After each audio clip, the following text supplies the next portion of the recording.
Boa noite a todas. Sejam todos bem-vindos, bem-vindas. Nós estamos começando. Eu vou reforçar um aviso que eu fiz a semana passada. A professora Natália, ela chega uns 15 minutos depois das 7 horas, porque ela está vindo para casa nesse horário. Ela dá aula até quase 7 horas, mora pertinho da onde ela dá aula. Então, eu já preparei aqui uma primeira rodada de alguns conceitos para a gente conversar até a hora dela chegar, mas daqui a pouquinho ela está aí. Máximo uns 10 minutos ela deve estar presente. Tá bom? Não esqueçam, autorizem a gravação lá, nós já estamos gravando desde as 7 horas, um pouquinho antes. Nós estamos aqui, hoje é dia 22 de abril de 2025, é a segunda live da terceira disciplina do curso de especialização Escola Outra. Nós estamos numa disciplina que trata do tema das biografias, como forma, como processo de formação, as narrativas de vida. Eu vou tratar com vocês, deixa eu dividir a minha por aqui, 4 coisas simples que já foram abordadas pela professora Natália. Uma coisa ou outra eu estou acrescentando para a gente já ir fazendo uma relação de conceitos. E a primeira delas é sobre a memória. A memória é um conceito, mas vamos entender que memória, a primeira coisa, vamos tirar um pouco algumas ideias bem comuns sobre a memória, que agora a gente vai tratar do ponto de vista da teoria, né? Porque a memória tem tudo a ver com essa teoria que a gente chama de teoria da biografização. A memória não é registro no âmbito das teorias, tanto no campo da sociologia, da antropologia, da filosofia. Memória não é registro. No campo da biologia, especialmente da biologia humana, eu não vou entrar nesse aspecto, tá? Mas do ponto de vista das ciências humanas, a memória não é vista exatamente, ou tida exatamente, como algo que está registrado, como se o cérebro funcionasse como a HD de um computador. Então, teria ali várias gavetas, várias faixas, onde a gente estaria registrando o que a gente vive. Não funciona assim. A memória é muito mais dinâmico do que a gente pode imaginar. Portanto, memória e lembrança, que estão dentro do mesmo espaço de significações, né, dentro do mesmo campo das ideias, mas elas não são a mesma coisa. Lembrar é uma função superior do ser humano, não é só o ser humano que lembra, mas o ser humano ele prepara a lembrança e ele modifica a lembrança. Se vocês abrirem o chat, eu vou colocar uma outra palavra aqui, que é essa palavra meio estranha aí, são os palimpsestos. Os palimpsestos eram antigos pergaminhos, que na época não tinha papel ainda, não existia o papel, não existia a imprensa. Muito tempo atrás, se usavam mais ou menos como a folha do papyrus, que ela é bem porosa, meio esponjosa. E, naquela época, se escrevia naquelas coisas, naquele papel que era enrolado. Então, você não tinha livros, você tinha rolos. O sujeito que escrevia naquele negócio, quando ele mandar uma mensagem nova, e ele não tinha nenhum rolo disponível, o que ele fazia? Ele abria um rolo antigo, que não usava mais, que estava todo escrito, e tentava apagar, de alguma maneira, o que estava escrito. Mas não saía tudo. Algumas palavras ficavam. O que ele fazia? Ele escrevia pulando aquelas palavras. Então, você imagina se não dava confusão na hora que o sujeito recebia aquele negócio. que ficava meio sem sentido. Ele escrevia uma coisa e o camarada que recebia aquele rolo acabava entendendo outra. Por quê? Porque ele não conseguia apagar tudo que estava ali. A memória da gente, ela funciona como um grande palimpsesto. Agora eu estou falando da memória e não da lembrança. O que quer dizer? A gente vive uma situação, aquela situação grava alguma coisa na nossa mente, como imagem, como som, como cheiro, como sentimento. Um emaranhado de coisas que a gente não sabe definir direito. Pois bem, quando acontece uma nova cena que tenha alguma relação com aquela anterior, vai acontecer mais ou menos como nos papiros antigos. A nossa cabeça funciona assim, ela vai meio que misturando as coisas novas com as antigas, produzindo uma nova mensagem. Então, quando a gente chama pela lembrança um evento que a gente viveu, vem para a gente não é a lembrança, interpretação do que a gente viveu. Esse é o funcionamento da memória. Daria para fazer um curso só sobre a memória, mas eu vou deixar desse tamanho hoje, porque o objetivo maior não é esse. Só lembrando, se nós trabalhamos com crianças, nós trabalhamos na produção da memória das crianças, mas elas já trazem coisas na sua memória. Então, quando elas puxam pela lembrança alguma coisa, aprendendo uma outra coisa na escola, ela vai meio que pasteurizar, meio que misturar uma coisa com a outra, e aí vai sair algo diferente do que a gente comunicou a ela. Bom, uma outra coisa importante para a gente trazer é essa questão da identidade. A professora Natália tocou nessa questão na live passada, mas eu queria reforçar com vocês duas coisas. A primeira, a ideia de identidade que nós vamos trabalhar nessa disciplina, nesse curso, não tem a ver com aquela ideia de identidade fixa. Portanto, aquilo que a pessoa é e pronto, e vai ser a vida inteira. Isso não é identidade, isso é síndrome de Gabriela. Lembra da música da Gabriela? Eu nasci assim, eu vivi assim, você sempre assim. Só na música, gente. Porque na vida humana é impossível. O ser humano está sempre em transformação. Sempre. Inclusive do ponto de vista biológico. Então, a identidade, na verdade, ela é um processo. Eu prefiro, inclusive, chamar de identificação do que de identidade. Mas se quiser usar a identidade, não tem problema. Agora, atenção, o mais importante da identidade nessa disciplina. Quando a gente fala alguma coisa, quando a gente narra alguma coisa que a gente viveu, a gente está interpretando quem a gente é para os outros que estão ouvindo. Então, a identidade narrativa é o seguinte: é a forma como eu vejo a mim mesmo quando eu narro alguma coisa da minha vida, do meu vivido. Então, a ideia de identidade narrativa é essa ideia móvel, não é nada fixo, porque hoje eu conto uma coisa, amanhã, se eu contar a mesma coisa, pode ser que as pessoas entendam outra coisa. Essa ideia da identidade narrativa. Fazer com que as crianças trabalhem com quem elas são, não só na educação infantil, que põe elas diante de um espelho, que desenha o corpinho dela com o giz no chão da sala. É muito legal. Mas a gente precisa continuar trabalhando a identidade da criança e dizendo a ela que ela precisa dizer o que ela acha que ela é, porque ela vai elaborando cada vez mais. Vou dar um exemplo de como isso é importante. Aquela criança que escuta em casa e, às vezes, na escola, que ela não aprende, que ela é burra, que ela não sabe, que ela nunca sabe nada, ela vai interpretando que ela é isso.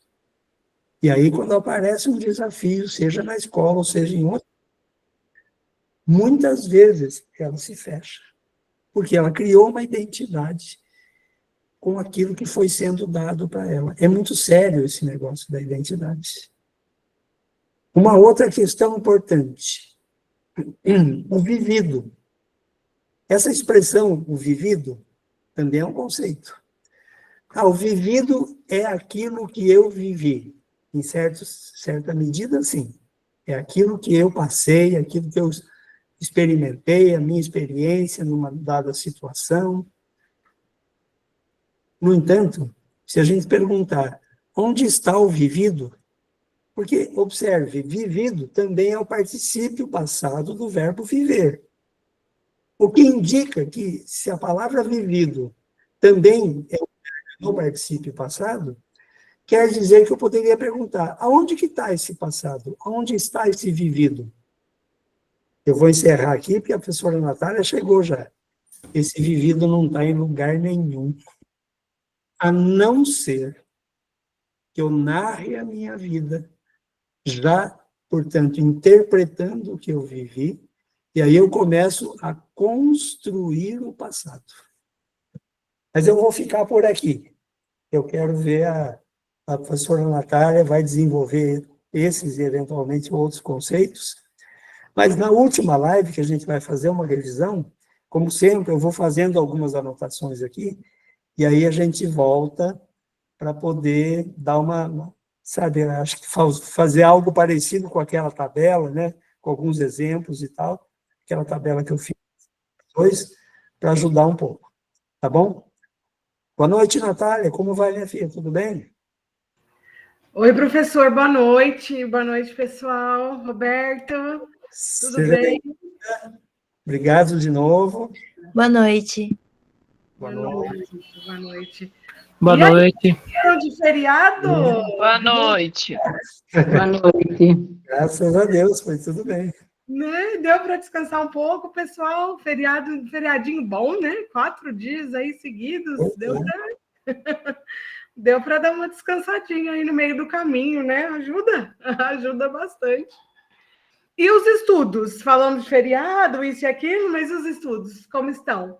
Conseguimos acompanhar, seguir, participar do fórum. Eu vi que o pessoal escreveu bastante coisa lá, professor. O pessoal leu o texto, gostei bastante. Os textos da professora Delohry são acessíveis, né? Claro que tem a nossa linguagem específica, aqui é um curso de especialização, evidente, mas é um texto interessante. Acho que a gente consegue, pouco a pouco, se identificar um pouquinho com o que ela está trazendo e aí esse texto ainda fica mais atrativo, né?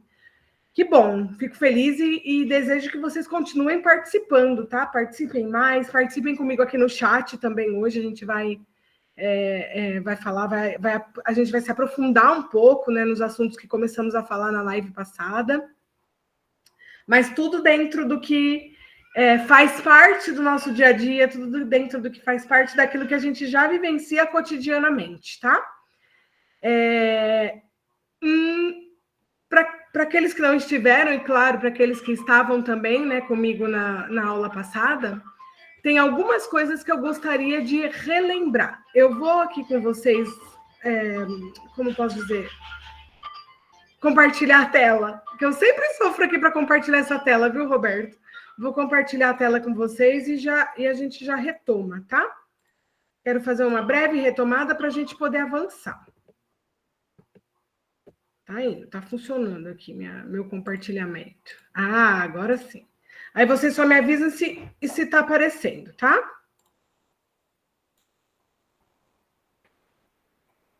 Apareceu? Já estão conseguindo ver? Apareceu, Natália.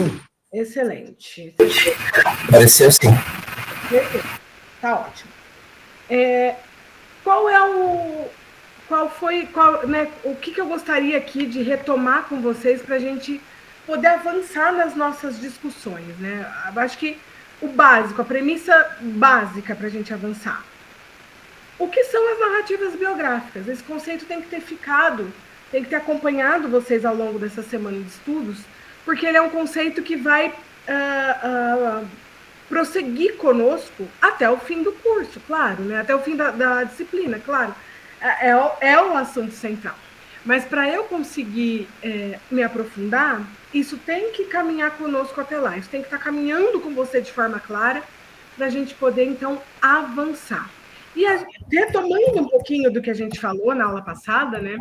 As narrativas biográficas, elas são, segundo a professora Cristina, eu estou ouvindo. Será que alguém abriu, Roberto, para falar? Eu estou fazendo ruído aqui para mim. Não, eu estou procurando aqui para fechar, tá? Ah, sim, acho que foi por engano. Foi por engano. Para a gente poder, né, para a gente entender direitinho que isso tudo, né, como isso tudo se organiza para nós, tem que estar claro para a gente que, de acordo com a professora Delohry, que é a nossa autora central aqui dos nossos estudos, as narrativas biográficas são construções. Eu acho que essa palavra está muito próxima, né? É muito esclarecedora quando a gente pensa nesse conceito. A narrativa biográfica ela é uma construção, é uma produção. Ela permite que o indivíduo dê sentido à sua própria trajetória de vida a partir do vivido, a partir das experiências que ele vivencia, dos eventos que ele atravessa, né, de suas jornadas. E isso vai, no contexto dessa construção, os significados também vão se moldando, os significados também vão se produzindo, voltando a partir daquilo que é vivido. Então, as narrativas biográficas, elas sempre vão estar ligadas a esse processo que a professora Delohry chama de biografização. E que processo que é esse? É um trilhar que envolve a interpretação, a reconstrução, o revisitar da nossa própria história. A gente vai falar um pouco disso hoje também, né? Sobre esse revisitar, esse caminho de revisitar.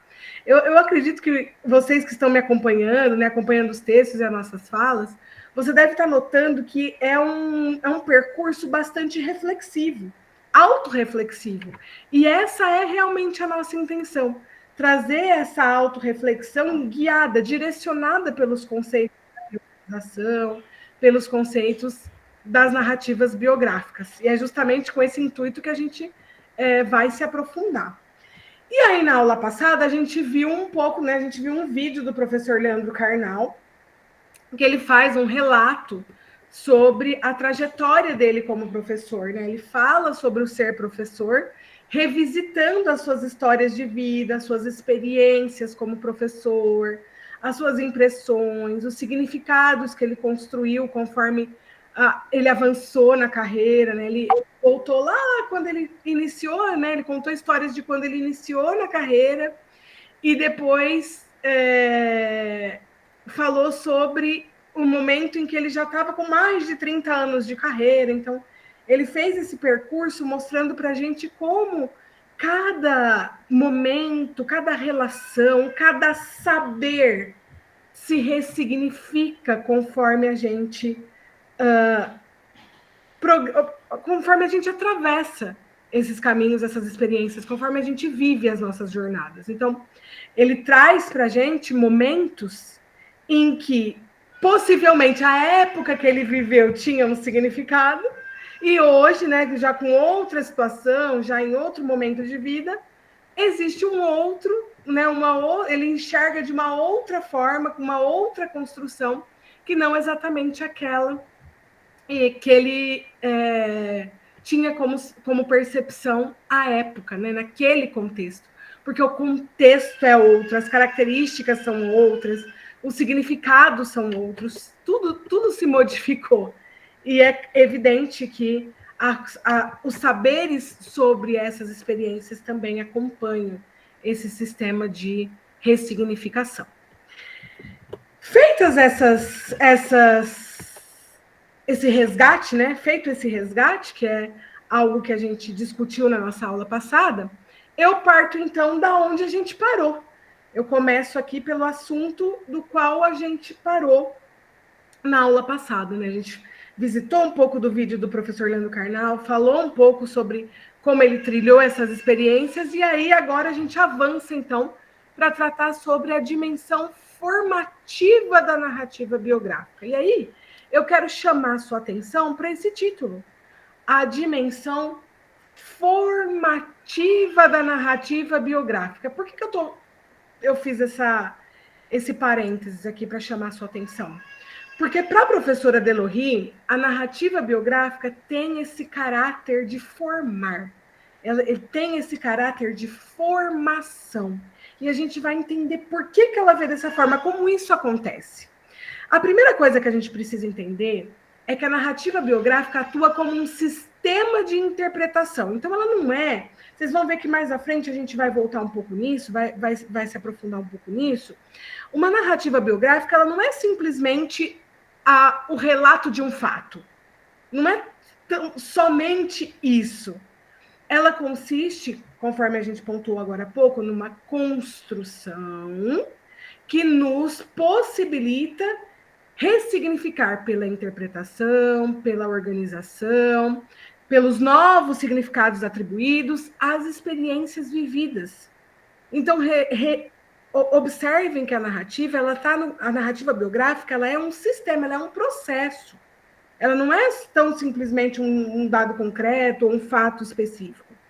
Ela transforma eventos fragmentados numa história coerente, justamente por conta dessa construção sistematizada de significados que surgem de acordo com as relações, de acordo com o contexto, de acordo com os saberes, de acordo com os poderes.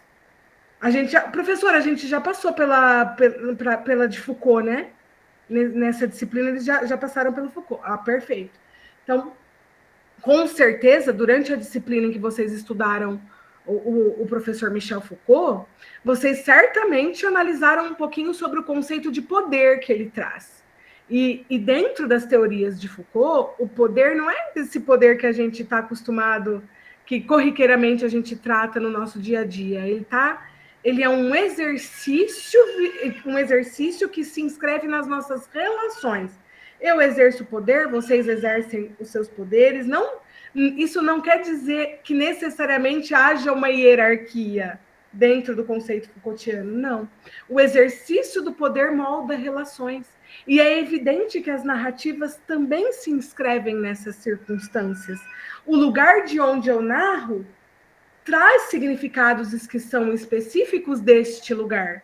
O lugar do qual vocês narram traz significados que são específicos, que são característicos deste lugar.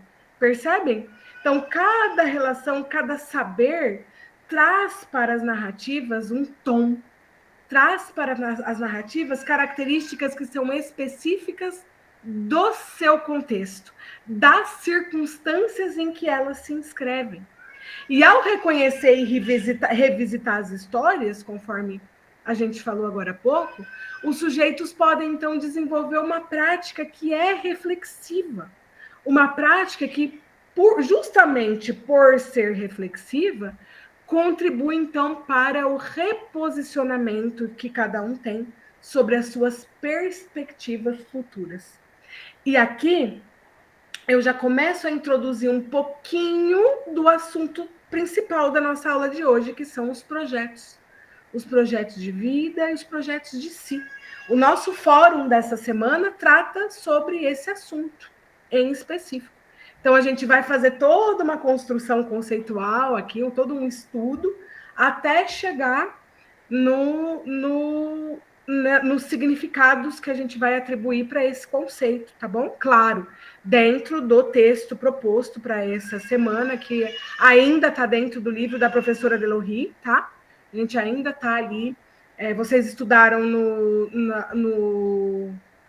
na semana anterior um capítulo, nessa semana é o capítulo 4, salvo engano. Depois eu retomo aqui no plano, mas salvo engano, essa semana o texto sugerido é o capítulo 4 do livro da professora Delohry, tá? Biografização. Então, vamos em frente. A gente viu que as nossas... Agora, percebam o aprofundamento que está acontecendo aqui na nossa conversa. A gente tratou sobre o que são as narrativas biográficas, agora nós estamos começando a tratá-las sob a perspectiva da formação. A gente está dizendo que, olha, as narrativas biográficas, elas têm um potencial formativo, elas formam, elas estão num contexto de formação, e por serem formativas, elas reverberam nas perspectivas que a gente tem sobre o futuro. Aquilo que a gente narra sobre o passado, a gente narra sobre o presente, mas a gente narra também sobre o futuro. Vamos pensar um pouco nisso? Coloca para mim no chat quais são as suas perspectivas de carreira para o futuro. O que vocês pretendem para a sua carreira no futuro? Qual seja o seu cargo como educador, tá? Isso para nós não tem problema. Eu quero que você coloque no chat para mim o que você quer para a sua carreira, aonde você quer chegar, quais são as perspectivas que você tem como profissional. Não precisa de muita coisa, tá? Pode ser resumido. O que você espera para a sua carreira? Estou acompanhando esse chat. Cadê vocês? Lecionar na universidade. Olha, já está aparecendo aqui, Luciano. Legal, Luciano. Muito legal. Eu também sou professora no ensino superior e é uma alegria. Fazer mestrado. Excelente, Flávia. Muito bom. O mestrado te transforma. Ele traz assim, essa perspectiva acadêmica grande e isso te transforma bastante. O mestrado está aparecendo bastante. Olha, o pessoal interessado em estudar e seguir pela pós-graduação stricto sensu. Desejo continuar estudando e, quem sabe, me tornar professora no ensino superior. Fantástico, Maria, muito, você vai amar. Mestrado aparecendo, atuar no meio acadêmico. Mestrado em Libras, legal. Conciliar satisfação pessoal e uma estrutura condizente com o projeto político e ético da administração pública. Show, muito legal, Hamilton. Percebam, pessoal, enquanto a gente está olhando aqui, né, as manifestações do pessoal pelo chat, eu quero que vocês pensem conceitualmente comigo sobre o que a gente está tratando no nosso encontro de hoje, tá? Observem que o que a gente tem aqui no nosso chat são narrativas biográficas de vocês, das pessoas que estão colocando, e que estão narrando sobre perspectivas futuras, certo? Então, a gente está falando que a gente quer fazer mestrado, que a gente quer continuar com os estudos, quero passar no concurso e atuar na educação especial, maravilhoso. Quero me aposentar este ano e trabalhar meio período, muito bom. Atuar na área da educação especial.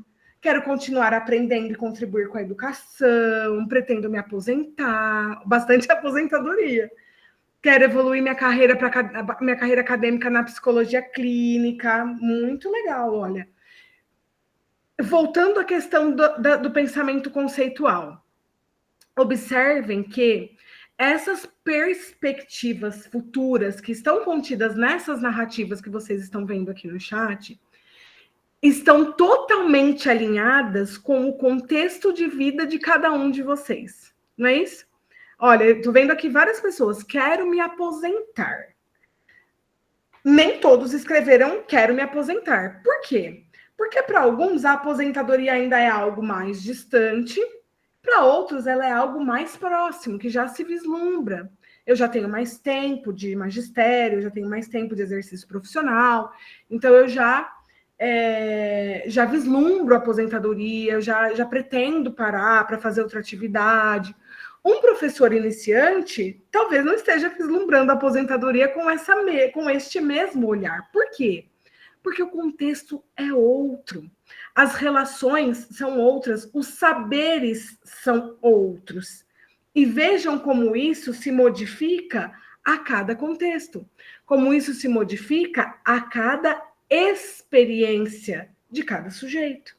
As experiências que o professor iniciante tem são diferentes das experiências do professor que já está em fase de aposentadoria, em momento de se aposentar, de encerrar a carreira. Entendem? Perceberam como as narrativas foram diferentes nessa nossa dinâmica?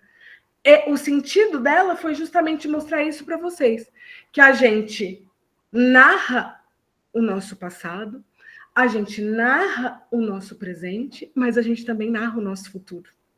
E o nosso futuro está intimamente conectado com essas experiências vividas no passado e no presente. Basta vocês agora retomarem com esse olhar aquilo que vocês escreveram aí no chat para mim. Olhem para o que vocês escreveram e percebam o quanto isso está conectado com as experiências que vocês já passaram, estão passando e, consequentemente, querem passar. Perceberam? Esse é o sentido da narrativa. E perceberam também o caráter que ela tem de ser uma construção? Ela é, de fato, uma construção. Você que falou, olha, eu quero fazer mestrado. Vários colocaram, né? Eu quero fazer mestrado. Isso não surgiu do nada para você. Você não dormiu e acordou, quero fazer um mestrado. Não. Esse interesse pela formação acadêmica, por essa formação acadêmica, tem um sentido para você, foi construído a partir dos seus interesses, a partir das suas experiências profissionais, das suas habilidades, das suas afinidades, dos seus saberes, da forma como você atribui significado a cada coisa no contexto em que você vive, nas relações em que você estabelece, nos poderes, nos regimes de verdade que tem aí, né, ordenando as suas práticas, as suas vontades. Não é para todas as pessoas que o mestrado faz sentido. Repara como o regime de verdades também se modifica de acordo com o sujeito, de acordo com as vontades que cada um concentra em si, de suas experiências, de suas necessidades. Entendeu? Esse era o movimento que eu queria que vocês percebessem com essa dinâmica. E aí, tendo isso em vista, né, a gente podendo explorar um pouquinho, a gente pode, então, adentrar um pouco, né, resgatar novamente, trazer novamente as nossas discussões, aquilo que a Delohry fala sobre as narrativas de formação. A Delohry diz assim, olha, as narrativas biográficas se instauram num contexto social e histórico. E com essa dinâmica que a gente acabou de fazer, isso ficou muito claro. Porque a cada contexto, o narrado recebe um significado diferente. As histórias de vida não existem isoladamente. A gente não tem acontecimentos isolados na nossa vida. Aquilo acontecer isoladamente não tem ligação com nada. O fato de você querer um mestrado tem uma ligação com a sua escolha profissional. O fato de você querer se aposentar tem uma ligação com o momento da sua carreira. O fato de você querer contribuir mais com a educação tem a ver com as suas vontades, com os saberes, com a forma como você atribui significado e valor à educação. Percebe? Então, as nossas histórias de vida, elas não estão isoladas. Elas se ligam entre as nossas próprias histórias, que são várias. Uma está totalmente interligada à outra. Mas ela também se interliga à história do outro. Porque as nossas narrativas estão conectadas ao outro. As relações que a gente estabelece com o outro reverberam na maneira como a gente narra as nossas próprias histórias e as histórias alheias. A gente vai ver isso logo mais.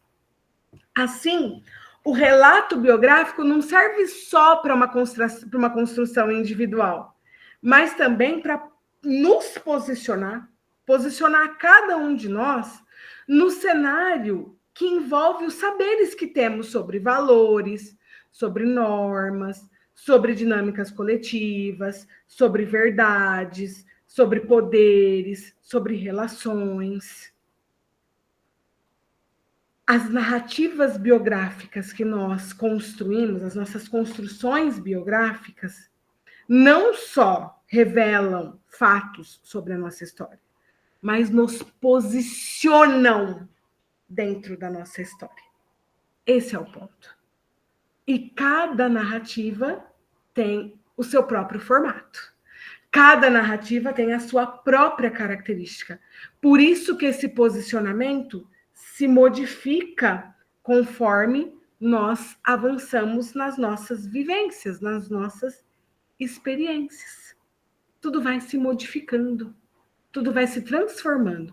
O Hamilton colocou aqui, as narrativas nos revelam em nossas percepções e atravessam nossas subjetividades, falam sobre nossa posição, perfeito, e nossos sentimentos.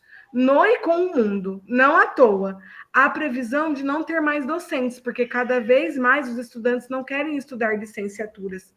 De fato, Hamilton, a gente tem visto, né, bastante comentários sobre isso, né, sobre as licenciaturas não serem cursos tão procurados, e é claro que isso também, como a gente está dizendo aqui, está relacionado às construções, à forma como as narrativas têm se consolidado dentro desse contexto ou a respeito desse assunto.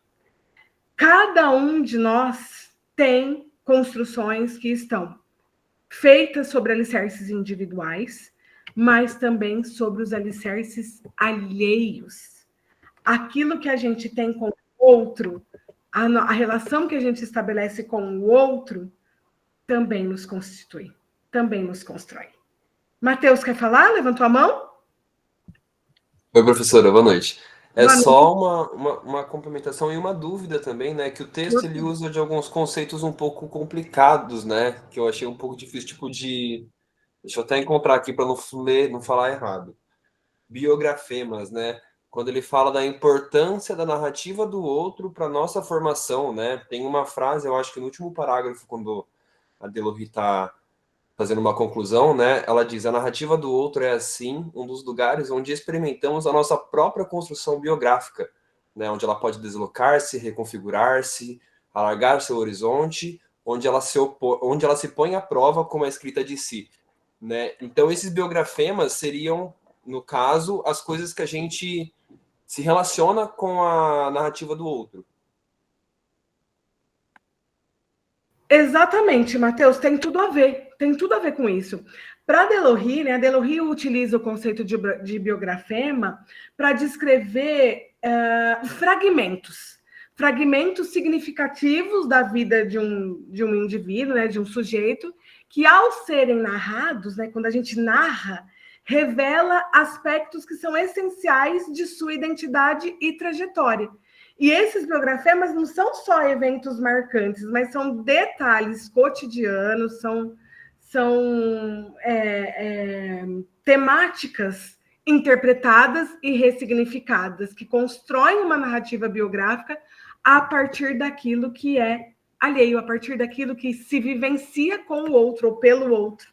Então, por exemplo, quando a gente convive na escola, a gente convive com vários colegas, não é? Vários educadores colegas. Essa convivência com os colegas, com os nossos pares, com os nossos gestores, com outros educadores, enfim, de certa forma, também nos constitui. Aquilo que a gente vivencia, as experiências que a gente compartilha com essas pessoas, também nos constitui. E é nesse sentido que o conceito de biografema aparece, como essa parte significativa que a gente tem compartilhada. Por que tão significativa? Porque ela nos constitui tanto quanto aquilo que é nosso, tanto quanto aquilo que é individual, que é intrínseco. Eu usei bastante esse conceito, viu, Matheus, na minha tese. Eu gosto bastante dele, eu usei bastante no doutorado. Ele para mim, ele tem um sentido muito grande, né, para a nossa construção, para falar de nós, né, do quanto o outro reverbera na gente. Eu fico feliz que ele tenha te chamado a atenção também, talvez pelo mesmo motivo. Vou dar um pitaco aqui, Natália. Por favor. Essa palavra biografema, a gente pode traduzir de forma bem simples. A Natália já explicou o conceito, não tem nenhum problema com a explicação dela, não, gente. Só para traduzir um pouco mais fácil para quem, porventura, não tiver entendido ou tiver encontrado no texto, ou que não viu, mas que sabe que agora está no texto, a gente poderia dizer assim, de forma bem, bem simplificada: os biografemas são as palavras que nos definem. Então, por exemplo, quem você é? Se perguntar para mim, a primeira reação, dependendo do contexto onde eu estou, a resposta seria: eu sou professor, então o professor me define. Isso que é biografema faz parte daquilo que a Delohie chama de nossa biblioteca pessoal, que ela vai chamar de bioteca, onde as nossas palavras preferidas, Matheus, aquelas palavras que nos definem, entende? Então, a pessoa é cozinheira, a pessoa é mãe, às vezes ela se define, pergunta quem ela é, e fala: eu sou a mãe de fulano. Entende? Então, essas palavras que nos definem ajudam a interpretar quem nós somos. É isso que o conceito esconde um pouquinho. Mas obrigado, Natália. Eu não queria falar mais nada além disso, que você já explicou o conceito, só quis dar uma traduzida um pouco mais simplificada para a gente poder avançar, tá bom? Perfeito, professor. Eu estou até aqui colocando no chat, porque a professora adora ter uma coisa escrita, né? O senhor sabe. Coisa escrita, caderninho, canetinha, é aquela coisa, né? Tem que ter caderno, caneta. Então, para o conceito ficar aqui bem... para auxiliar o pessoal, tá no chat, tá? Eu uni um pouco do meu, um pouco do Matheus, um pouco do professor Flávio, e acho que deu para a gente chegar a um consenso. E reparem, né? Vamos amarrar isso. Nada foge do que a gente está falando. O que a gente está falando? Que todos esses elementos que nos cercam, em que nós nos inscrevemos, em que nós vivemos, estão nos construindo. Na nossa dinâmica social, é claro que o funcionamento não é diferente. As narrativas têm um significado subjetivo. Então, observem sempre que a experiência que a gente narra impacta a visão de mundo que a gente tem e se torna parte da formação do nosso próprio ser. Vamos lembrar um pouquinho da dinâmica que a gente fez na aula passada? Lembra que na aula passada a gente fez uma dinâmica que vocês retomaram uma experiência que foi marcante na vida de vocês? Vários falaram sobre a maternidade, sobre a paternidade, sobre o casamento, sobre o concurso público, a escolha da carreira, né? Todas essas coisas. E quando vocês voltam a essas histórias, né, em suas narrativas, vocês estão ali mostrando, a partir da forma como narram, a visão que vocês construíram sobre aquilo e a visão que vocês construíram do mundo a partir daquela experiência. Toda experiência narrada influencia na forma como o nosso próprio ser se forma. E existem influências sociais e culturais que também nos moldam. É o que a gente estava falando agora. Os fatores externos, como, por exemplo, o contexto familiar, o contexto educacional, social, com certeza intervieram na experiência que vocês narraram lá, redimensionando esse cenário. Se você vivesse em outro cenário, talvez você não narraria da mesma forma. Talvez a sua narrativa não tivesse as mesmas características, porque este cenário traria fatores que influenciariam na forma como você vê o mundo, como você atribui significado. A dinâmica do tempo também adentra essa perspectiva. O que isso quer dizer? Que o passado, o presente e as expectativas que vocês têm para o futuro se entrelaçam nas narrativas, trazendo perspectivas diferentes sobre os fatos em cada contexto vivido. As percepções atuais, pessoal, não são as mesmas do passado. Nem sobre o que aconteceu, nem sobre o que vai acontecer. Por quê? Porque todos os elementos que caracterizam aquele contexto, inclusive o próprio contexto, se modificaram e nos modificaram. Isso faz com que o significado que a gente atribui para cada coisa seja diferente a cada nova vivência. Lembra que aqui no chat, eu não lembro, algum de vocês colocou, olha, eu queria me aposentar de forma digna. Vamos pensar um pouco nisso? Se você está pensando em aposentar de forma digna, é porque possivelmente das experiências que você viveu e que você vivencia hoje, esse significado o significado que você atribui sobre o que é uma aposentadoria digna, não seja ainda visível ou ainda não tenha acontecido, de tal forma que você almeja isso para o futuro. Você quer chegar nisso. Você percebe? Então, o significado que você está atribuindo à sua aposentadoria tem total relação com a forma que você vivenciou esse fragmento, essa história, a forma como você vivencia essa história e a forma como você quer vivenciar, como você pretende vivenciar. O passado, o presente e as expectativas do futuro sempre se entrelaçam, mas elas têm perspectivas diferentes a cada novo significado atribuído. Talvez aquilo que seja considerado por você como uma aposentadoria digna não seja para o outro, ou seja para um outro. Até esse significado é variável.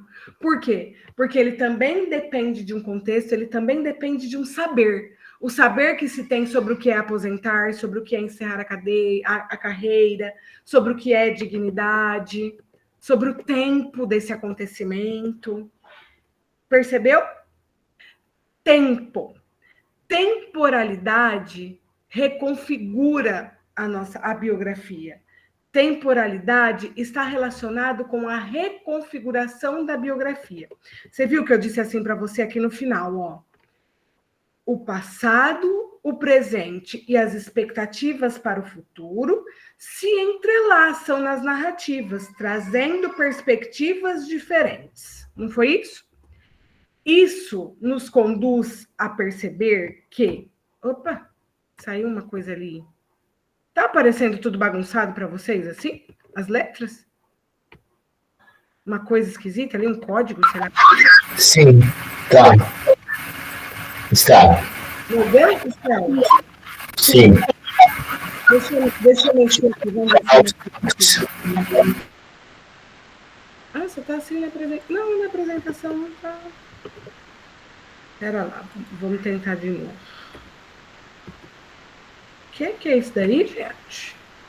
Socorro! Na apresentação não tá assim? Eu vou retomar a compartilhamento.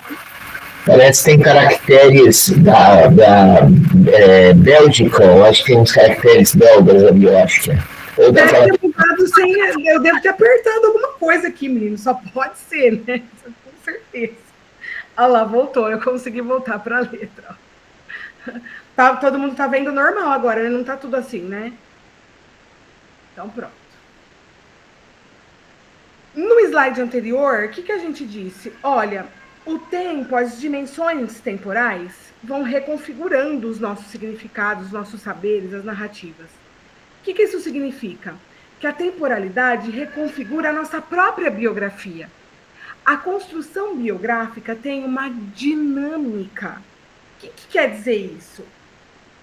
Que a construção biográfica é um processo sempre dinâmico, ele nunca é estático, ele sempre se reconfigura, porque o passado é continuamente reinterpretado de acordo com as nossas experiências presentes e as nossas expectativas futuras. Não, pensa comigo aí, ó, aproveita que a gente está fazendo esse momento de reflexão e tenta puxar pela memória se não tem algum acontecimento lá do seu passado que talvez tenha te doído muito, ou tenha te trazido uma dificuldade muito grande, ou muitos conflitos, que na época te causou um grande sofrimento, uma grande angústia, um grande pesar, e hoje, passado todo aquele momento conflituoso, quando você revisita aquele momento na sua história pessoal, a sua perspectiva já não é mais de dor, de angústia ou de pesar, como foi naquela época. Hoje você já vê aquela situação conflituosa com outro olhar, com um olhar de aprendizado, talvez, com um olhar de superação, talvez. Alguém tem uma experiência nesse sentido? Alguma experiência que, quando você olhando para trás, você já não tem a mesma sensação que tinha quando você estava atravessando aquele momento de dor, né? Aquele momento de dificuldade, de conflito. Há lá vários momentos. Eu me lembro aqui... Cris, pode falar. A Cristiane levantou a mão, pode falar. Foi por engano, será? Acho que foi. Se quiser, pode falar.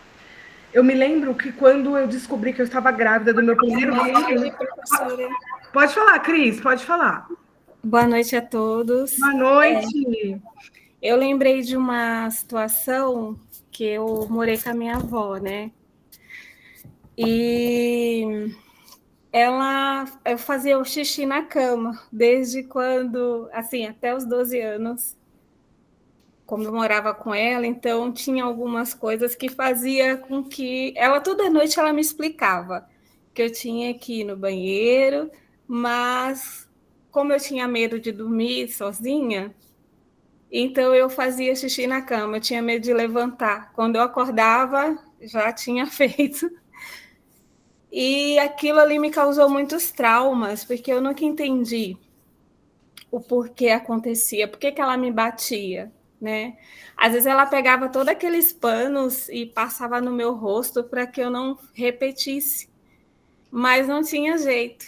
E aí eu cresci com muito, muito, muito trauma mesmo, isso causou muita dor. Mas hoje eu vejo assim que acho que ela também passou por alguns processos na infância dela.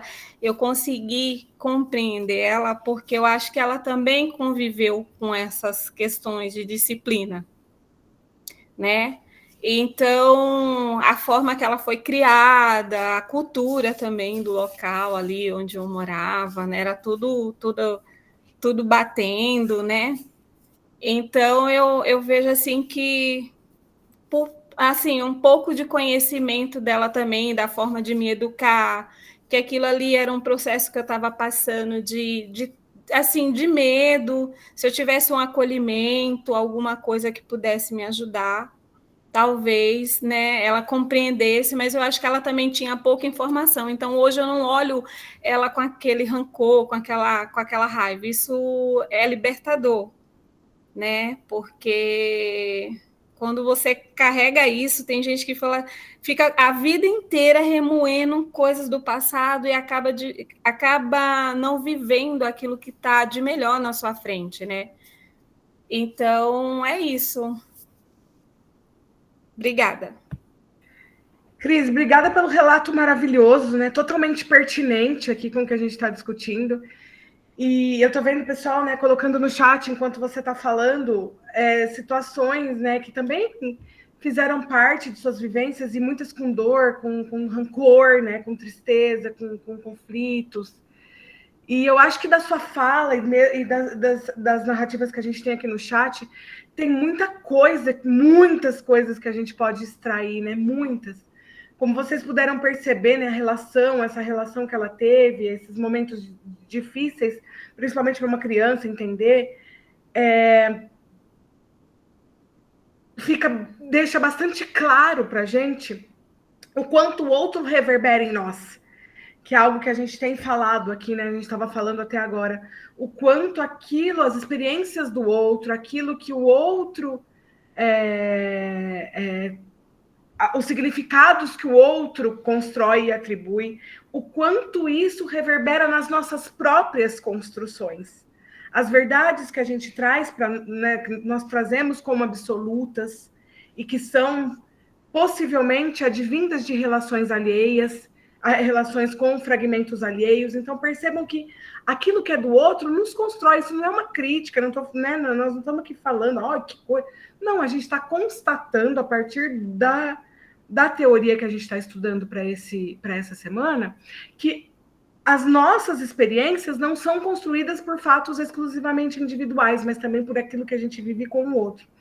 E algo importante também que eu penso que a gente possa extrair dessa fala da Cris está justamente relacionada com a questão da temporalidade, porque ela deixou muito claro para nós que na época ela vivia essa sensação de rancor, né, de pesar, de tristeza, de dor, E hoje, olhando para trás, pela fala dela mesmo, vocês puderam perceber que ela já atribui um outro significado a essa experiência. Isso não quer dizer que seja mais ou menos, não, mas o olhar, a construção sobre essa experiência se modificou. Porque hoje o contexto é outro. Alguém colocou aqui a maturidade, um pouco mais para cima. A maturidade é uma construção narrada. E, com toda certeza, ela também traz as mudanças nos significados que a gente atribui para cada coisa, né? Para cada situação, para cada evento, para cada acontecimento na nossa história, na nossa identidade. Vejam? E é muito bom, né, Cris, ver você falar assim, né? Ótimo ver as pessoas aqui também, né, colocando no chat as suas histórias, porque a gente percebe que nós somos totalmente capazes de reinventar esses significados, reconstruir esses significados. Isso nos deixa ainda mais claro o quanto a Delohry está certa quando ela diz que essa reconfiguração é dinâmica. Olha como a gente se reconfigura o tempo todo. Um pouco antes da Cris falar, eu estava contando para vocês que quando eu descobri que eu estava grávida do meu primeiro filho, eu tenho 2 filhos, um menino e uma menina. Quando eu descobri que eu estava grávida do meu primeiro filho, foi um susto, porque eu não foi planejada e eu ainda não estava assim, nessa... Sabe quando você já está assim, preparada para o modo mãe? Eu ainda não estava, né, vislumbrando isso naquele momento. Então foi um susto, né? Foi um momento ali de grande adaptação, de grande conflito interno. E hoje, quando eu revisito aqueles sentimentos, né? Quando eu revisito aquele momento em que eu descobri que eu estava grávida dele, que eu trilhei toda a gestação, eu olho com um outro olhar, com um olhar de ternura, com um olhar totalmente diferente do que aquela angústia, aquele medo, né, que eu vivia naquele momento pelas incertezas. E isso é claro que está relacionado com as experiências que eu fui trilhando até chegar aqui, com as experiências que eu trilhei na maternidade, com as vivências que eu tenho com ele. Olha a construção alheia, a construção a partir dos fragmentos alheios. E tudo isso foi moldando a minha forma de atribuir significado a essa história, a essa narrativa. Percebeu? Então, essa reconfiguração cria uma identidade narrativa que vai conectando a gente, né? Que conecta as nossas... Nos conecta, né, a cada contexto temporal, ao nosso passado, ao nosso presente e ao nosso futuro. E é justamente isso que, de acordo com a Delohry, nos coloca em constante evolução. Essa dinâmica da construção biográfica é um processo contínuo. Não tem começo, meio e fim. É contínuo. A gente se reconstrói o tempo todo, a gente se ressignifica o tempo todo, ressignifica os nossos saberes, as nossas vontades, as nossas verdades. E com esse ressignificar, com esse reconstruir dinâmico, o nosso passado vai sendo reinterpretado à luz do nosso presente, e as nossas expectativas futuras se moldam de acordo com os significados que são construídos na nossa história atual. Você viu? Viu como hoje, viu como a nossa jornada, ou aquilo que a gente, tudo aquilo que a gente carrega conosco como experiências de vida, tem uma construção profunda e fundamental para a gente se consolidar como sujeito? E é assim. Mas, gente, olha lá de novo. Mamma mia, o que será que... agora ficou... Deve ser alguma coisa aqui no meu computador, gente. Vocês viram que tava de novo aquela letra estranha? Sei lá, que coisa. Deve ser as fontes. Você está com alguma coisa, algum programa tipo Word aberto? Às vezes pode ser a fonte que você está clicando, alguma coisa e está mudando. Acho que deve ser isso. Pode ser, com certeza. Depois eu vou ter que olhar isso aqui, Cris, o que eu deixei apertado aqui. Bom, aí aqui a gente vai para um outro conceito, né? A gente falou do biografema, aqui a gente vai falar um pouquinho da heterobiografia, Alguém viu algo sobre heterobiografia? Viram algo? Estudaram algo sobre? Não? Tá novo? São alguns conceitos um pouquinho diferentes, tá? Mas que também estão relacionados aqui, e eu trouxe de uma forma bem concisa para ficar claro, tá? Bom, o que é a heterobiografia? A heterobiografia, pessoal, se refere à construção de narrativas biográficas sobre a vida de outra pessoa em contraste com a nossa autobiografia. Então, é quando a gente narra a vida de outra pessoa, contrastando com a nossa própria narrativa, com a nossa autonarrativa.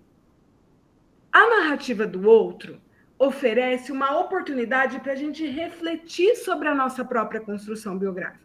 E a interação heterobiográfica, essa interação com a narrativa alheia, permite justamente que a gente se aproprie de elementos da narrativa alheia para integrá-la à nossa própria biografia. Alguém consegue enxergar um exemplo disso? Você consegue ver isso na sua vida? Você pegando algo que você ouviu de outra pessoa, a forma como outra pessoa enxerga alguma coisa, e você tomou aquilo como algo que faz sentido para você?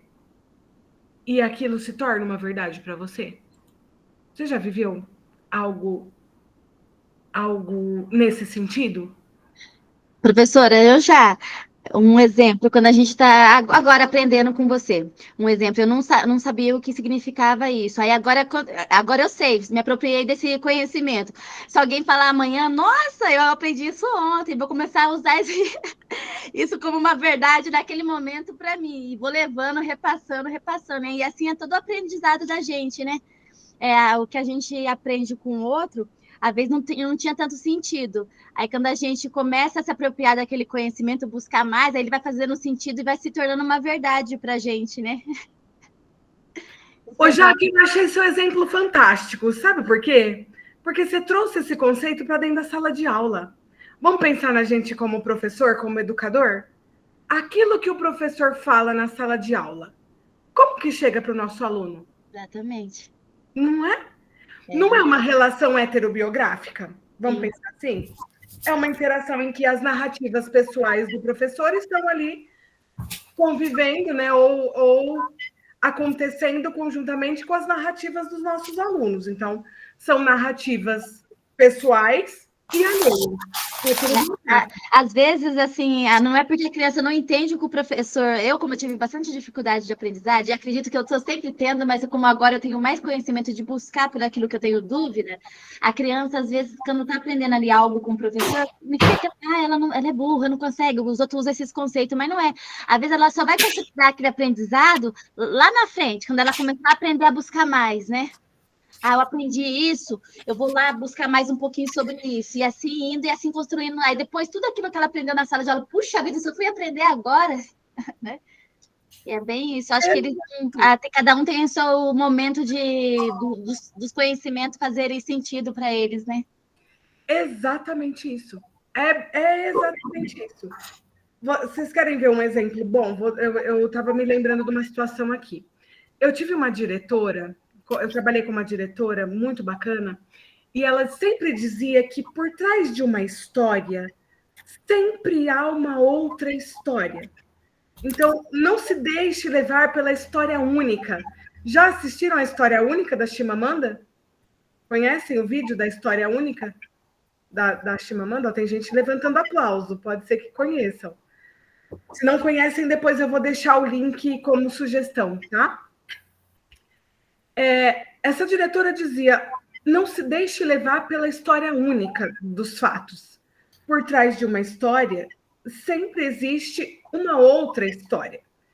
E coincidentemente, nesse período na escola, nós tínhamos uma mãe, e era uma escola de educação infantil, creche, né, faixa etária 0 a 3, E as roupinhas do bebê, né, da criança, sempre vinham úmidas para a escola. E às vezes a gente precisava, né, os professores precisavam fazer a troca e as roupinhas estavam úmidas, e aí havia aquela situação, aquele conflito todo. Meu Deus, a roupa úmida, novamente, vamos conversar com essa mãe, tá mandando roupa úmida, tem que ter mais cuidado e tal. E aí, então, chamaram essa mãe. E, como eu disse aqui para vocês, existe a história por trás da história. Em muitos momentos, o que se pensou foi, poxa vida, né, essa mãe poderia ter mais cuidado com essas roupinhas, não é isso? E aí essa mãe chegou na escola e disse assim, olha, diretora, equipe gestora, eu peço desculpas, mas eu sou uma mãe sozinha. Eu sou solo e não tenho rede de apoio. O único trabalho que eu consegui com a minha formação é de madrugada, mas eu preciso trabalhar durante o dia também para poder suprir o que eu tenho que fazer sozinha. Eu que crio sozinha os meus filhos, então todo o suprimento da minha casa sou eu que tenho que prover. Então eu preciso trabalhar durante o dia e um pouco da madrugada também. Ela trabalhava como auxiliar de cozinha em um restaurante. E aí, o que acontecia? Ela ficava fora o dia todo trabalhando, esse período noturno ela ainda trabalhava num outro trabalho, num outro emprego, como auxiliar de cozinha. E aí, quando ela chegava, às 3h da manhã, era o momento em que ela ia a lavar as roupinhas dos bebês.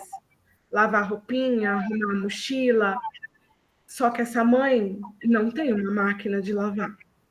E essa lavagem era nas mãos. Torcer nas mãos. O que isso quer dizer para nós? Que nem sempre das 3 às 7 da manhã, que é o momento em que a criança entra na creche, dá tempo dessa roupinha secar. Entendeu? Então, em muitas situações, a roupinha chegava úmida. Sentiu a história atrás da história? Percebeu? Não necessariamente era um descuido dessa mãe, mas era uma mãe que não tinha como prover de outra forma. Entende? Existe história por trás da história. Eu vi aqui que o pessoal já colocou o link, o Hamilton colocou para nós, o link da História Única da Chimamanda, é um discurso dela maravilhoso. Assistam, se puderem, se gostarem, se fizer sentido. Vocês vão adorar, com certeza. E voltando aqui ao nosso exemplo, as narrativas que se tinha sobre essa... Um foi tomando como verdade do outro as narrativas que se fazia sobre essa mãe. Ah, essa mãe poderia ter mais cuidado, essa mãe poderia ser mais presente, essa mãe poderia mandar outras roupinhas. Ela falou para a equipe gestora, ela falou, olha, eu não tenho outras roupinhas para mandar, essas já são de doação. Eu lavo para poder mandar limpinho, mas chega úmido porque não tem tempo de secar. Eu tento secar, eu ponho embaixo, mas não seca. É difícil, né? Ela não tem ferro, não tem máquina. Então, viu a história por trás da história? E como as narrativas vão construindo? Enquanto não se soube a história que estava por trás da história, a narrativa que estava ali construindo a percepção sobre esta mãe era aquela de conflito, de desgaste. Mas quando a outra história chegou, uma nova narrativa se consolidou sobre ela. Porque então a gente conseguiu perceber que outros fatores alheios constituem aquilo, as histórias de vida que ela está nos trazendo. Ou as histórias de vida com as quais estamos lidando. Viu como isso é presente para a gente dentro da escola? Muito presente. As narrativas nos trazem um campo muito amplo de interpretações.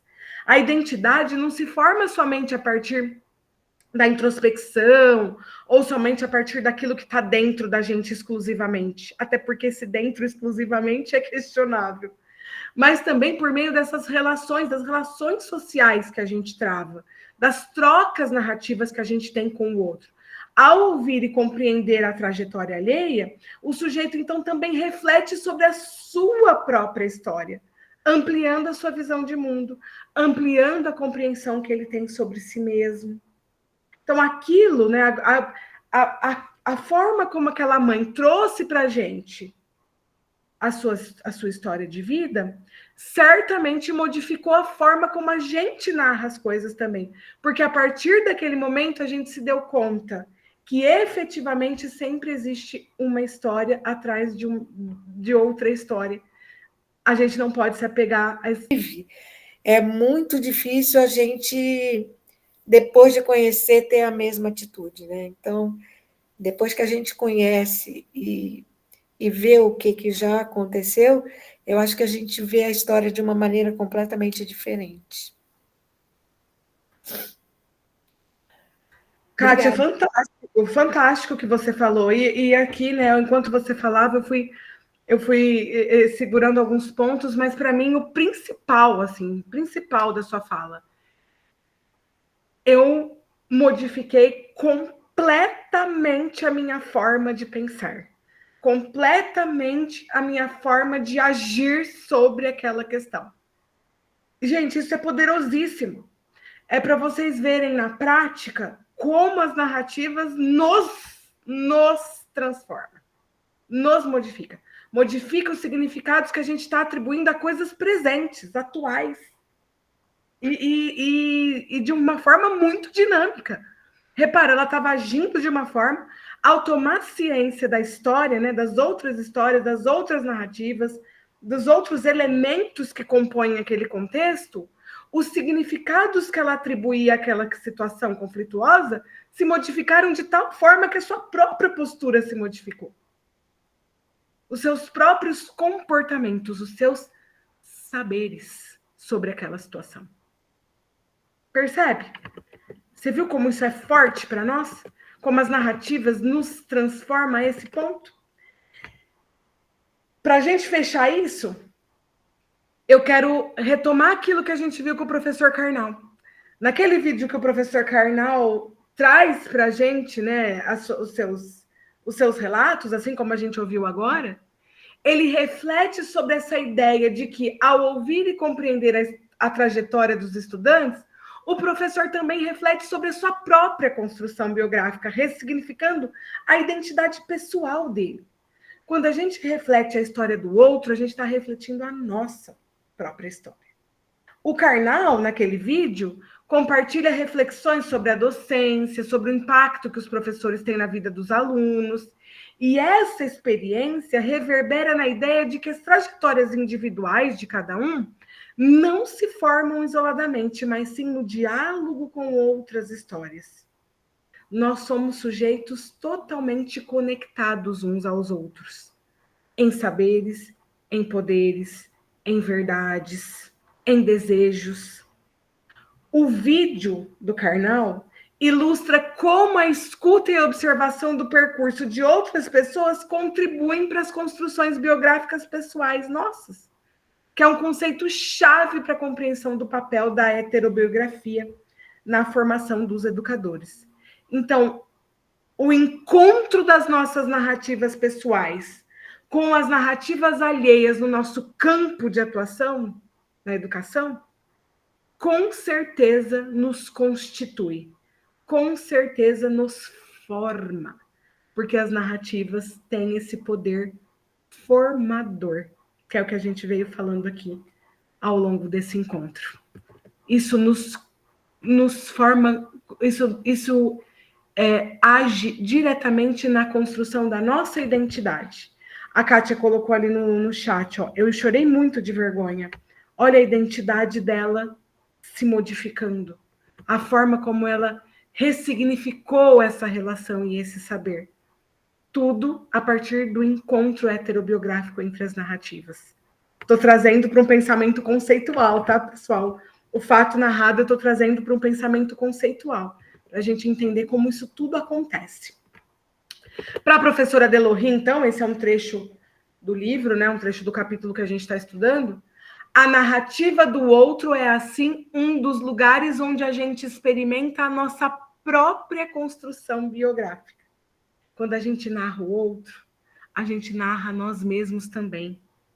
Onde ela pode deslocar-se, reconfigurar-se, alargar seu horizonte, onde ela se põe à prova como escrita de si. A narrativa do outro é, de certo modo, um laboratório das operações de biografização que realizamos sobre a nossa própria vida, nas condições das nossas inscrições sociohistóricas e dos nossos pertencimentos culturais. Eu me lembro que quando eu estava fazendo a minha pesquisa de doutorado, eu questionei, né? Eu trabalhei com entrevistas biográficas e uma das perguntas era sobre, salvo engano, aqui é uma questão de indisciplina escolar. E para falar sobre a sua experiência, a professora contou a experiência que a amiga viveu. Eu perguntei, olha, e essa situação de indisciplina escolar? Ah, isso eu já passei por isso. Eu tenho uma amiga que, quando ela estava atuando em tal sala, aconteceu algo assim, assim, assim.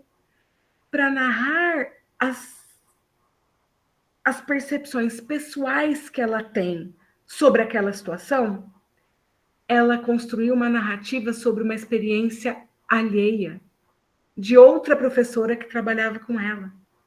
Você entendeu como a gente está inscrito naquilo que é do outro também? A gente se identifica naquilo que é do outro também? E ao solicitar as nossas representações, os nossos saberes de experiências, essa narrativa do outro nos remete a uma figuração narrativa na qual a gente se produz como sujeito da nossa própria biografia.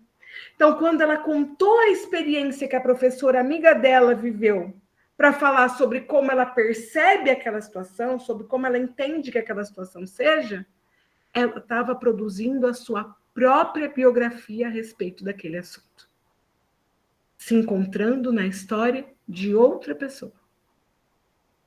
Deu para enxergar isso, mais ou menos? Dá para a gente entender como isso está presente no nosso dia a dia? Quantas vezes você não faz isso? Fala sobre algo que uma outra pessoa viveu como mãe, sobre algo que uma outra pessoa viveu como professor, como diretor, mas porque, na verdade, você encontra identificação com aquela história que você está contando. Identificação com aquele fato narrado. É isso. Esse é o grande, acho que é o grande ponto, né? O ponto central da gente entender de que forma as nossas narrativas pessoais e alheias se conectam. Pensando dessa forma, como então se constrói o sentido das narrativas biográficas? O sentido das narrativas biográficas está ali nessa interseção entre a experiência de vida e a dimensão afetiva e social. O que isso significa? As narrativas biográficas nos permitem atribuir às experiências de vida, às histórias de vida, um sentido próprio, que conecta o saber ao contexto de cada um. Então, cada um atribui um significado pessoal à sua história de vida. Da mesma forma, a dimensão afetiva e social envolve os valores, as emoções, os significados pessoais, integrando o saber que a gente tem sobre cada uma dessas coisas, a biografia como parte da construção da nossa identidade. Isso significa dizer, pessoal, que as narrativas biográficas são construções que nos permitem atribuir sentido às experiências de vida, conectando os saberes ao contexto das nossas vivências. A forma como a gente vê os valores, a moral, os costumes, as emoções, os sentidos que a gente atribui a cada coisa. Todos esses elementos vão se articulando para, então, consolidar o sentido que a gente vai dar a cada experiência. E isso é possível à medida em que as narrativas biográficas se consolidam, à medida em que a gente narra a nossa própria história. Narrar a nossa própria história tem um valor muito grande, tem um valor que não se mensura. E isso tem tudo a ver com a sistemática de relações com o saber. Eu sei que vocês já estudaram isso um pouquinho na disciplina anterior. No encontro passado, a gente passou também sobre o conceito de relações com o saber, mas nessa fala aqui eu quero amarrar esse conteúdo com as narrativas biográficas. O que eu quero dizer? Para a teoria das relações com o saber, pessoal, o saber é construído e ressignificado a partir de uma interação dinâmica, pessoal. Então, a forma como a gente constrói os saberes que a gente tem sobre cada coisa, a forma como a gente compreende cada coisa, varia de acordo com o nosso contexto, de acordo com as nossas experiências, de acordo com as nossas relações. E diferente daquela visão tradicional, né, em que os conhecimentos são adquiridos de forma linear, eu transmito e você se apropria, essa é a visão tradicional. Para a teoria da relação com o saber, essa sistemática não é linear, não é assim tão simplista. Ela propõe que o saber é um mecanismo que vai se consolidando até se tornar uma apropriação. E isso significa que cada sujeito reinterpreta, questiona, transforma o saber, tornando parte de um repertório pessoal e crítico. Esse processo de apropriação é, portanto, totalmente ativo. Vamos pensar em relações familiares, por exemplo. Uma relação matrimonial. Vamos pensar numa relação matrimonial. Uma relação matrimonial que persiste há 30 anos, né? Um casamento que já está há 30 anos, e um casal cuja relação matrimonial se rompeu com 5 anos.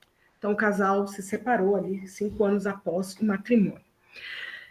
A percepção que este casal, que ainda vive em matrimônio há 30 anos, sobre o próprio matrimônio, vocês concordam comigo que é completamente diferente daquela percepção que aquele casal que se separou tem sobre o matrimônio? Possivelmente. Pelo contexto, pela forma como talvez as coisas se deram, pelas características, pelo saber que eles construíram a respeito do que seja um matrimônio. Para um foi duradouro, permanente, ainda está há 30 anos, e para outro durou 5 anos. São contextos narrados, de narrativas totalmente diversas, em que, pese a gente estar falando da mesma coisa para ambos, matrimônio, os envolvidos, os sujeitos envolvidos em cada uma dessas situações, consolidará uma percepção completamente diferente a respeito do que é o matrimônio, por conta dos saberes que foram construídos no contexto das histórias vividas no matrimônio por cada um deles. Percebeu? A minha fala está um pouquinho rebuscada porque eu estou tentando falar de uma forma conceitual. Mas trocando em miúdos, cada um vai entender o que é o matrimônio de uma forma completamente diferente, porque para um pode ter sido muito mais conflituoso do que para o outro. Para um pode ter sido uma relação muito mais aberta e duradoura do que para o outro, que foi uma relação possivelmente mais inflexível, mais dificultosa. Entendeu? As características do contexto vivido de cada um vai nortear a forma como o saber que aquela pessoa constrói sobre aquela situação se consolida. E isso influencia diretamente nos sentidos que a gente atribui a cada coisa. Exatamente como a gente está falando aqui nesse exemplo. Eu trouxe um videozinho, uma animação para a gente ver, bem rapidinha, tá? Ela é curta, mas eu vou pedir para vocês prestarem bastante atenção, porque todos os detalhes dela nos importam, tá? Eu vou dar o play aqui. Se alguém não ouvia, já levanta a mão que a gente para e retoma. Pode ser que tenha anúncio, porque está pelo link do YouTube, tá, pessoal? Mas eu pulo. Princípio.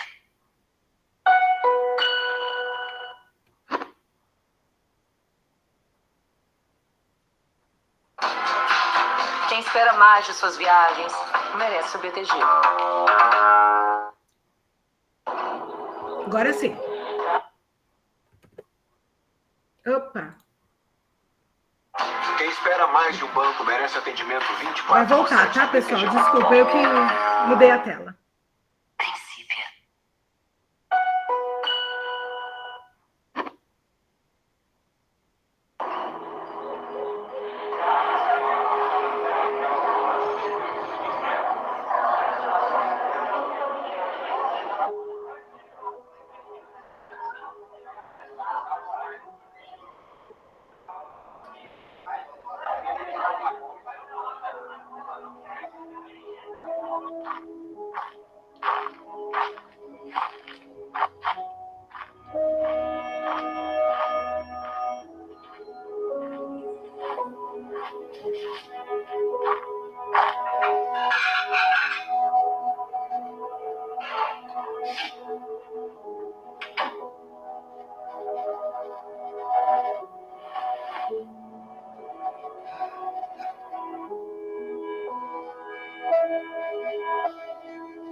Já conhecia?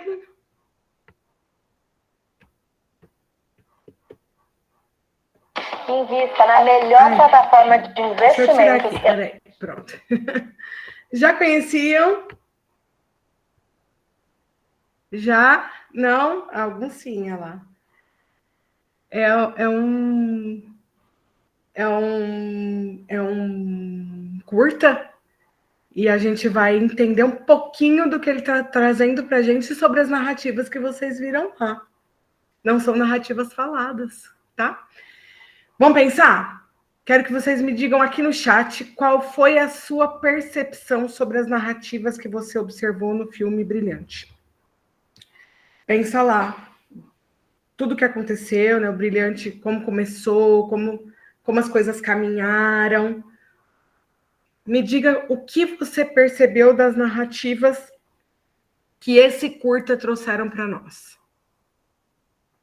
Vou acompanhando aqui no chat, quero ver vocês colocarem algumas coisas. Às vezes, para mim, dá um delayzinho aqui, mas eu estou acompanhando, tá?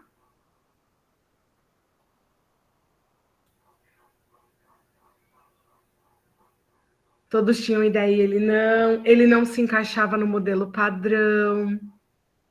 As cicatrizes, muito bom. Os pais cobravam muito dele. Tudo isso foi acontecendo, né? Eram parte das narrativas. Ele se sentia isolado, ele se sentia incapaz, sozinho, ele se sentia excluído. Exatamente.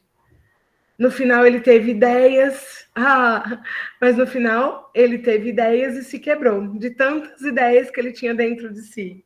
Ele não conseguia interagir. Muito bem. Ah, já usou esse vídeo lá, o Douglas. Já usei esse curta como mote para uma aula sobre discurso e mídia. Muito bom. O cerne era as crianças pensarem a ideia de pertencimento e não lugar. Perfeito. Perfeito, Douglas. Essa é uma das narrativas centrais, inclusive. Realmente. A separação do... Ai, que parecia saber, e perfeito, brilhava. Muita cobrança e isolado. Ele parecia saber e os que sabem brilhava, né? E tinha uma luz, né? E ele ainda não tinha aquela luz. Ele era considerado um anormal. Isso aí, Roberto, arrasou. Ele sofria com a pressão, a autocobrança. A narrativa, pessoal, as narrativas que vocês estão colocando aí, né, as características narradas, vão exatamente no sentido do que a gente quer destacar aqui para vocês perceberem essa articulação que a biografização nos traz nas nossas próprias construções. O professor Flávio colocou aqui, ó, o que era brilhar já estava definido para todos, mas ele não se encaixava. O professor Flávio arrasa, né, gente? Ele fecha, assim, ele arrasa com tudo aqui, né? Ele fecha coisa perfeitamente. É exatamente isso. É exatamente esse o sentido. Ele não se encaixava até que, cadê? Qual foi o final? Lembram-se do final do vídeo? O que acontece no final?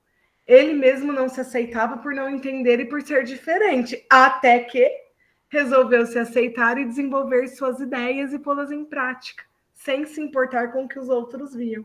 No final, ele se aceitou.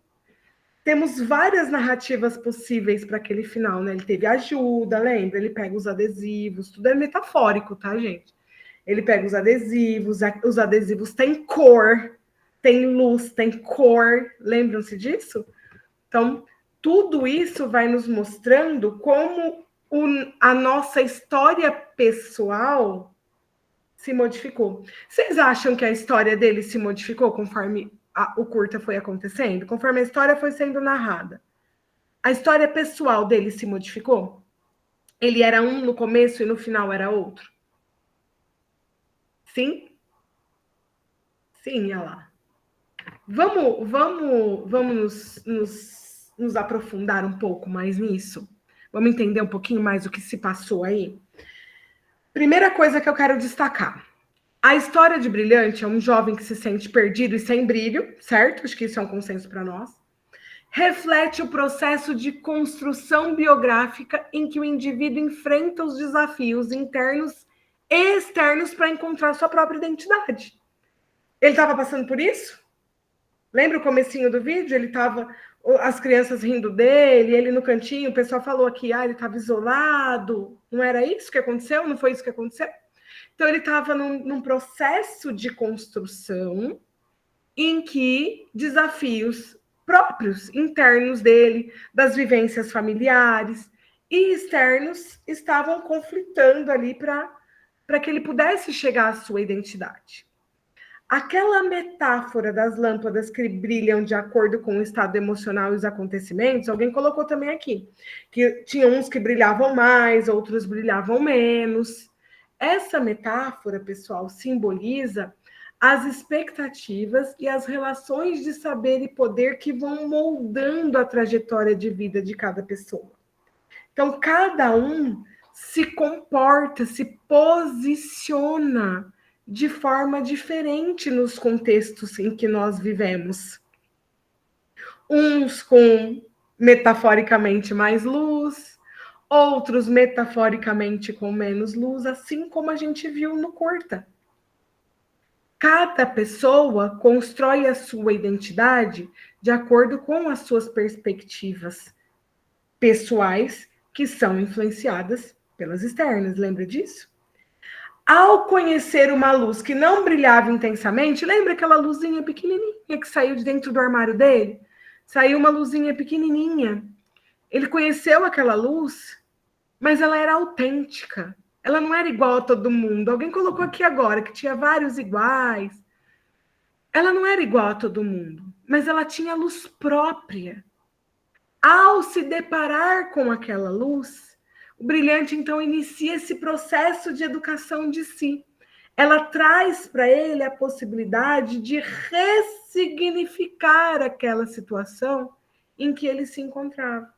Então, ele começa um processo de educação de si que envolve essa capacidade de refletir sobre a própria história. Ele começou a refletir sobre aquilo tudo que ele estava passando e a construir uma narrativa pessoal que estava pautada nas verdades dele e não nas verdades que os outros tinham sobre ele. É ou não é? Ele estava encontrando o seu próprio brilho. É isso, Carolina, exatamente isso. Porque até então, ele estava vivenciando no emaranhado das críticas dos colegas, das críticas dos pais, das autocríticas que se consolidavam a partir dessas vivências.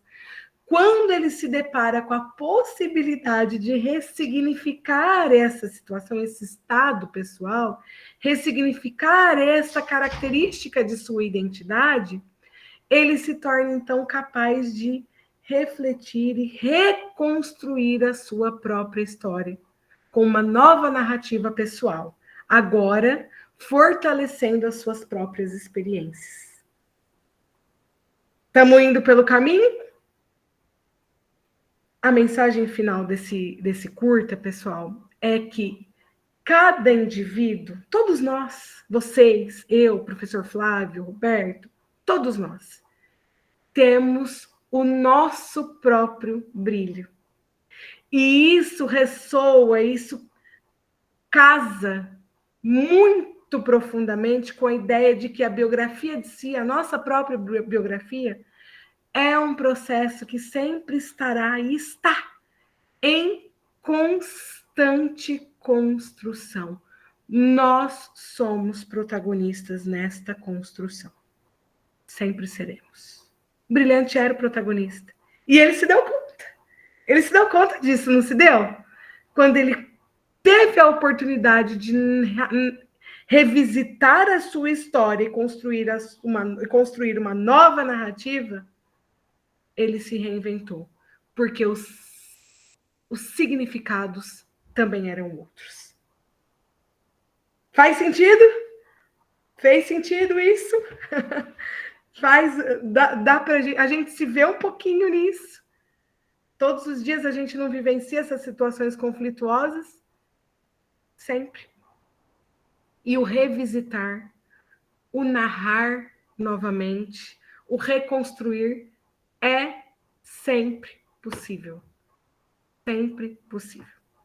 O Roberto falou aqui para a gente, a narrativa, para ter sentido, não precisa de palavras. Perfeito. Esse é um ponto crucial para eu ter escolhido esse curta, Roberto. Apesar de trabalharmos com a escrita da autonarrativa, elas existem em outras linguagens. Perfeito. Da mesma forma que crianças não falam, também tem história de vida. Só precisamos encontrar formas deles narrarem essa história. Fantástico, Roberto. Eu acho que isso está assim, trazendo para a gente um fechamento maravilhoso para a nossa aula, né?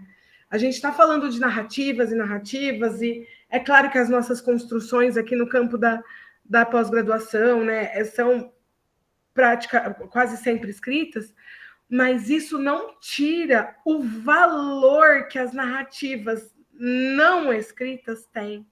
Vocês assistiram um curta todinho sem falas, sem legendas, nada disso. Só comportamentos, experiências, vivências, e percebam o quanto isso narrou sobre uma pessoa, sobre um indivíduo, sobre um sujeito. Vejam quantos nossos comportamentos, as nossas histórias, as nossas formas de pensar e significar as coisas, os saberes que temos, as relações que estabelecemos, narram sobre nós e nos determinam, nos produzem, nos constituem. A gente sempre pode encontrar aquela luzinha. Lembra a luzinha que apareceu? A gente sempre pode encontrar aquela luzinha que nos ilumina no sentido do ressignificar. Essa é a grandeza das narrativas. Essa é a grande sabedoria envolvida no conceito das narrativas biográficas. O seu dinamismo, o seu poder restaurador, o seu poder formativo. E para fechar com a melhor palavra, o seu poder transformador. Que bom que gostaram, Alessandra, obrigada. Que bom, fico muito feliz que tenham gostado. Que se estão gostando, é porque está fazendo sentido. Que ótimo. É isso que a gente quer, que faça sentido. Tem que fazer sentido, tem que sentir que isso não é só um conceito teórico. Ele foi construído a partir do que a gente vive. É fato. Isso tudo tem a ver com a relação com o saber, que a gente falou um pouquinho antes. Tudo a ver. Porque essas construções, como vocês viram aí no curta, envolvem um trabalho reflexivo, porque as narrativas biográficas exigem que a gente revisite, que a gente reinterprete as experiências à luz do nosso próprio projeto. O assunto que eu queria chegar é esse. Os projetos que nós temos de nós mesmos, projeto de si, projeto de vida. Quando a gente constrói a nossa narrativa biográfica, a gente revisita as nossas experiências vividas. E essas experiências são reinterpretadas de acordo com os projetos que temos. Lembra que eu pedi para vocês colocarem lá no começo da aula aquilo que vocês pretendem para suas carreiras? Isso faz parte do seu projeto. Faz parte do seu projeto de si. Esses recursos biográficos nos auxiliam a ressignificar a nossa história, construindo o nosso projeto de acordo com as perspectivas que nasceram das experiências que vivemos. O saber é transformado por esses recursos e eles definem as vontades, as verdades, as trajetórias que trilhamos e que queremos trilhar. Portanto, essa relação que nós temos com os saberes, com os significados, ela é subjetiva, mas ela é também articulada com aquilo que vem do outro, variando conforme as nossas experiências, conforme as relações de poder, conforme as relações que estabelecemos com os nossos colegas, com os nossos familiares, com o próximo. Sim? Professor, eu acho que eu vou encerrar por aqui, porque agora eu vou avançar já para um conceito mais profundo e talvez eu extrapole o nosso tempo. Acho que fez sentido, trouxe para o pessoal algumas coisas que com certeza fazem parte de suas vidas e suas próprias narrativas. Quero abrir o espaço agora para dúvidas, quem quiser falar, já ouvi que alguém levantou a mão. Não vi o nome, Roberto, me ajuda. Osmar, pode falar. Natália, só um minutinho antes. Pare o compartilhamento para a gente poder ver melhor as pessoas que estão aqui, por favor. Obrigado. Para Osmar. Legal, gostei muito da aula, muito 10 mesmo. Eu gosto muito de comprar esses livros que vocês mostram aí, sabe? Eu procurei, eu só achei a versão em francês. Mas aqui eu não estou achando a versão nenhuma, eu não tenho mais para se achar esse livro. Fala, Roberto, você tem mais informação do que eu. Tem sim, Osmar. Eu acho que a Faculdade do Rio Grande do Norte, eles têm uma editora. Mas, se eu não me engano, eu coloquei o livro em PDF na biblioteca para quem quer ler inteiro, tá bom? Osmar, mas ele tem para vender, sim. Eu comprei o meu diretamente na editora, tá? Eu mandei um e-mail, comprei e eles mandaram o livro. Tá, legal, valeu, obrigado.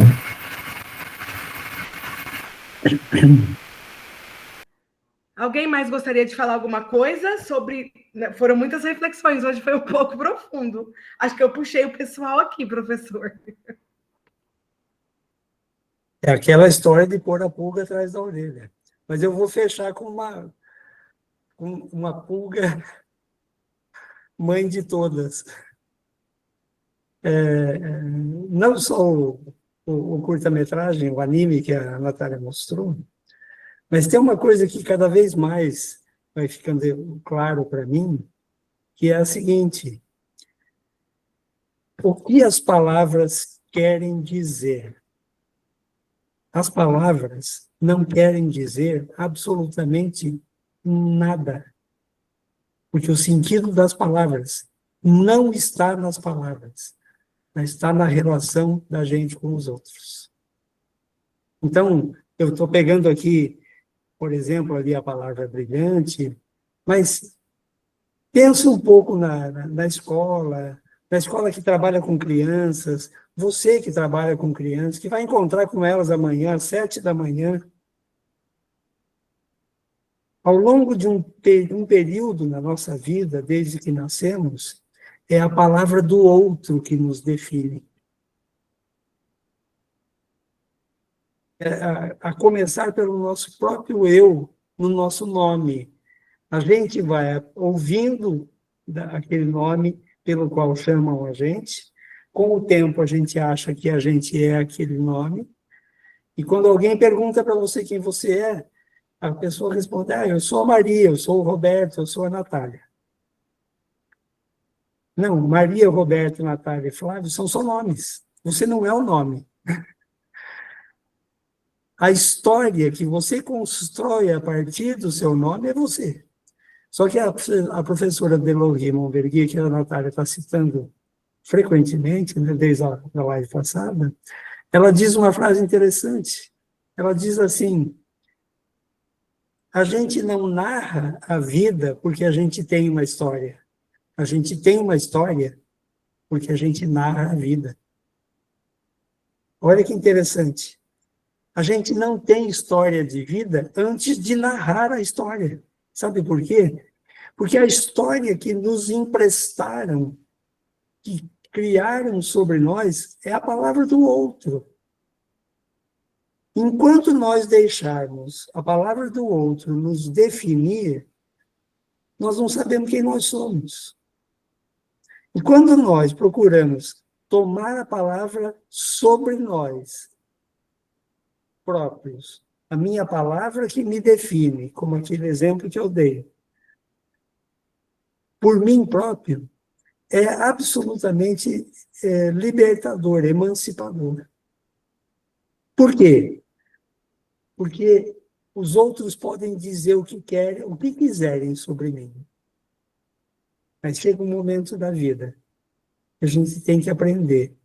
E quem define quem a gente é somos nós mesmos. Agora, coloca isso para a criança de hoje.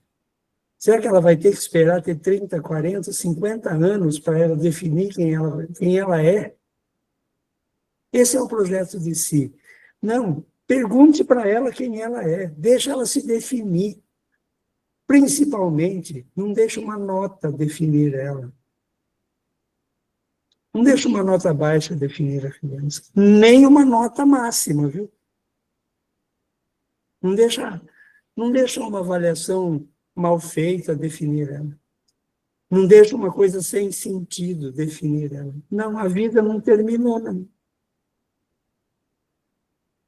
Então, nesse sentido, a narrativa, para mim, ela tem uma potência muito grande de formação, como a Natália insistiu na aula de hoje.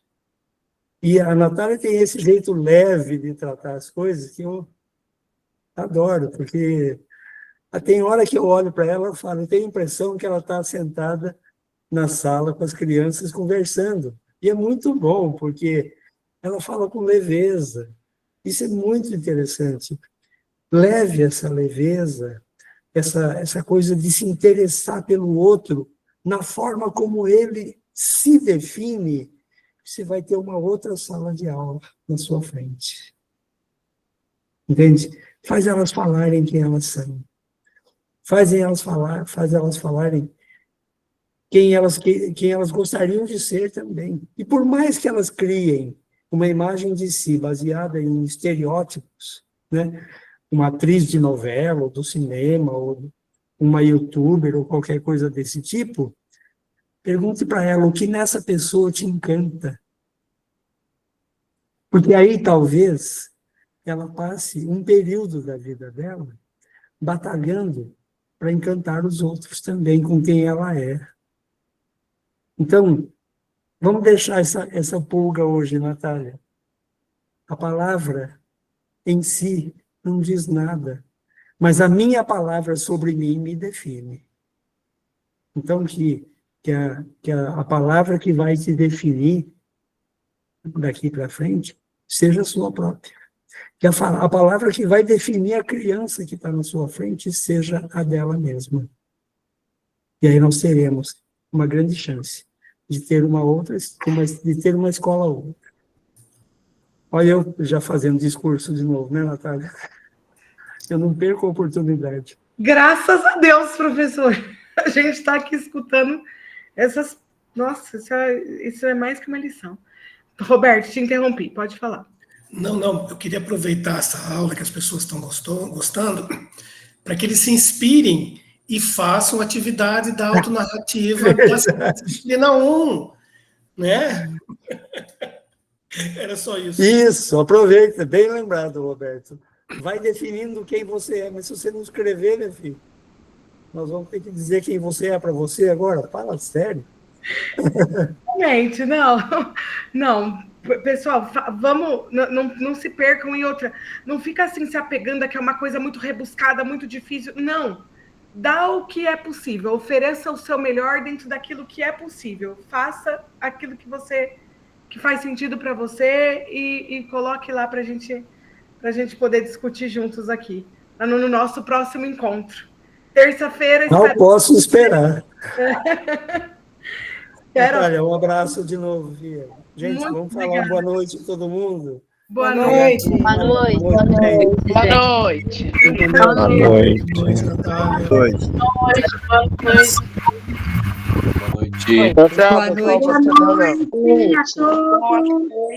noite. Boa noite. Ótima aula. Boa noite. Boa noite. Boa noite. Professor, Vou parar aqui de gravar. Isso. Boa noite, professor. Até amanhã. Boa noite, pessoal. Boa noite, Roberto. Até amanhã.